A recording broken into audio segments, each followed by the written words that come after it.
Hello friends, હું છું પરાગ દવે.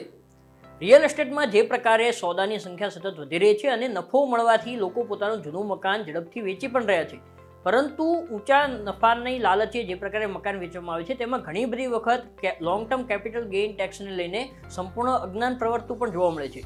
જો તમે long term capital gain tax એટલે કે ઇન્કમ ટેક્સ કઈ પ્રકારે લાગે છે તેને ધ્યાનમાં નહીં લો તો તમારે સમય જતાં પસ્તાવવું પડે છે. તો આ વખતે આપણે લોંગ ટર્મ કેપિટલ ગેઇન્સ ટેક્સના મુદ્દે કરીશું પ્રોપર્ટીનું પંચનામું.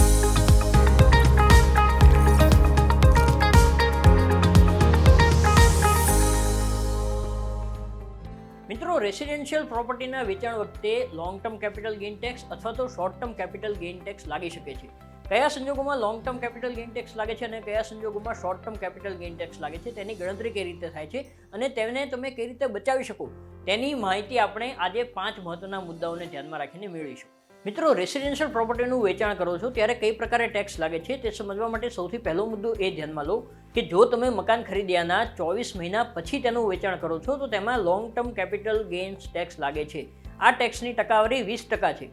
જો તમે 24 મહિના પૂર્ણ થયા પહેલાં મકાન વેચો છો તો તમારે short term capital gains tax લાગુ પડે છે અને આ સંજોગોમાં તમારી જે એન્યુઅલ ઇન્કમ છે તેની અંદર આ રકમની ગણતરી થાય છે. એટલે કે તમારી જે ટેક્સેબલ ઇન્કમ છે તે અચાનક વધી જાય છે અને તમે જે ટેક્સ સ્લેબમાં આવતા હોય તે મુજબ તમારે તેના પર ટેક્સ ભરવાનો રહે છે. જો તમે કોઈ મકાન બુક કરાવ્યું હોય અને તેમાં ટુકડે ટુકડે પૈસા આપ્યા હોય તો જે દિવસે તમે પ્રથમ હપ્તો આપ્યો હોય બુકિંગ કરાવવા માટે તેને એ તારીખ ગણવામાં આવે છે કે જ્યારથી તમે તે પ્રોપર્ટીના માલિક બન્યા છો. એટલે કે તમે દસ્તાવેજ ભલે પાછળથી કરાવ્યો પરંતુ મકાન બુક કરાવ્યું હોય તો પ્રથમ હપ્તો આપ્યો હોય તે દિવસથી 24 મહિના સુધી તમારા માટે short term capital gain tax રહેશે અને ત્યારબાદ જો મકાન વેચશો તો long term capital gains tax લાગુ થશે. જે મકાનો ઘણા જૂના છે તેમાં વેચાણ વખતે long term capital gains tax કેવી રીતે ગણવો તેની ગણતરીની તારીખને યાદ રાખવી ખાસ જરૂરી છે. માની લો કે કોઈ મકાન 1990ની સાલમાં તમે ખરીદ્યું હોય અને આજે તમે તેને વેચવા જાઓ છો તો સરકારે એ પ્રકારની જોગવાઈ કરી છે કે 1 એપ્રિલ 2001ના દિવસે જંત્રી મુજબ તે મકાનની જે કિંમત થતી હોય તેને એક બેઝ પ્રાઇસ ગણવામાં આવે છે.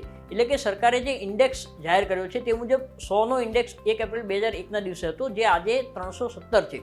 એટલે જો 2001ના દિવસે તમારા મકાનની કિંમત 1 લાખ હોય અને આજે તમે 3.17 લાખ સુધીનો નફો મેળવો છો તો તેના પર તમારે કોઈ જ long term capital gains tax ભરવાનો થતો નથી.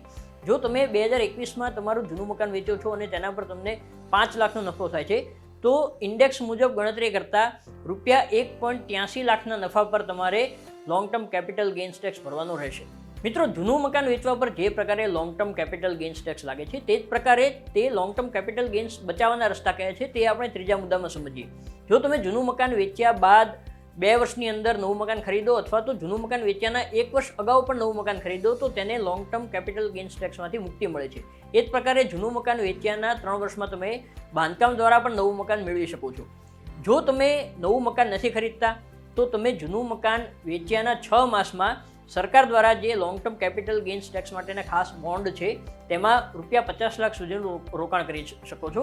તેમાં લગભગ વાર્ષિક 4.5 થી 5% જેટલું વ્યાજ મળતું હોય છે. જોકે આ આવક ટેક્સેબલ હોય છે અને 5 વર્ષનો લોકિંગ પીરિયડ પણ તેમાં હોય છે, તે તમારે ધ્યાનમાં લેવું જોઈએ. મિત્રો, જો જૂનું મકાન તમે વેચ્યું છે અને નવું મકાન હજુ સુધી ખરીદ્યું નથી તો તેવા સંજોગોમાં શું કરવું તે વિશે આપણે ચોથા મુદ્દામાં સમજીશું, જેમાં એ સ્પષ્ટ છે કે જો તમે નવું મકાન હજી સુધી ખરીદી શક્યા નથી તો જૂના મકાનના વેચાણ દ્વારા જે રકમ મળી છે તેને તમે જ્યારે તમે નવું રિટર્ન ભરો છો ત્યાં સુધી તેને મૂકી રાખી શકતા નથી.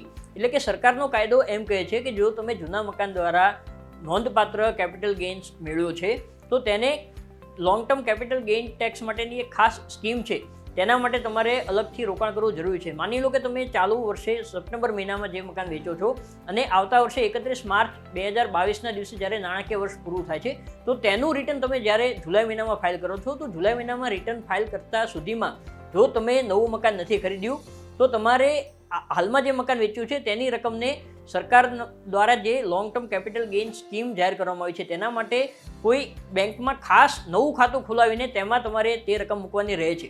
ત્યારબાદ જ્યારે તમે મકાન ખરીદો છો ત્યારે તમે એ જ ખાતામાંથી બિલ્ડરના નામનો કે પછી કોન્ટ્રાક્ટરના નામનો ડાયરેક્ટ ચેક આપી શકો છો અને આ રીતે તમે લોંગ ટર્મ કેપિટલ ગેઇન્સ ટેક્સની જે જરૂરી પ્રોસિજર છે તેને ફોલો કરવી જોઈએ. તો સરકાર દ્વારા રેસિડેન્શિયલ પ્રોપર્ટીને સતત પ્રોત્સાહન આપવામાં આવી રહ્યું છે અને તે માટે ખાસ જોગવાઈ એ કરવામાં આવી છે કે તમે અન્ય એસેટ ક્લાસમાંથી પણ જો રેસિડેન્શિયલ પ્રોપર્ટીમાં રોકાણ કરો છો તો તેમાં પણ તમને આવકવેરામાંથી મુક્તિ આપવામાં આવે છે. એટલે કે જો તમે તમારી પાસેનું જૂનું સોનું, જમીન, ફેક્ટરી, ઓફિસ, ગોડાઉન કે અન્ય કોઈ પણ મિલકતને વેચીને તેના દ્વારા રેસિડેન્શિયલ પ્રોપર્ટી ખરીદો છો તો તમને આવકવેરામાંથી મુક્તિ મળે છે. પાંચમો આ મહત્વનો મુદ્દો ખાસ યાદ રાખવા જેવો છે, જેથી તમે અન્ય એસેટ્સમાં થતા નફાને પણ રેસિડેન્શિયલ પ્રોપર્ટીમાં ડાયવર્ટ કરીને ઇન્કમ ટેક્સ બચાવી શકો. મિત્રો, મકાનને વેચતી વખતે કઈ પ્રકારે ટેક્સ લાગે છે તેને લઈને અનેક લોકોના મનમાં ગૂંચવણ હોય છે અને અપેક્ષા છે કે આ વિડીયોથી તમને ચોક્કસથી તેના વિશે ડિટેલ્ડ માહિતી મળી હશે. જો આપના મનમાં પણ પ્રોપર્ટી રિલેટેડ કોઈ પણ પ્રશ્ન હોય તો તમે કોમેન્ટ બોક્સમાં અમને મોકલી શકો છો. અમે ચોક્કસથી તેનો ઉત્તર આપીશું. ત્યાં સુધી આપ જોતા રહો VTV Gujarati.com.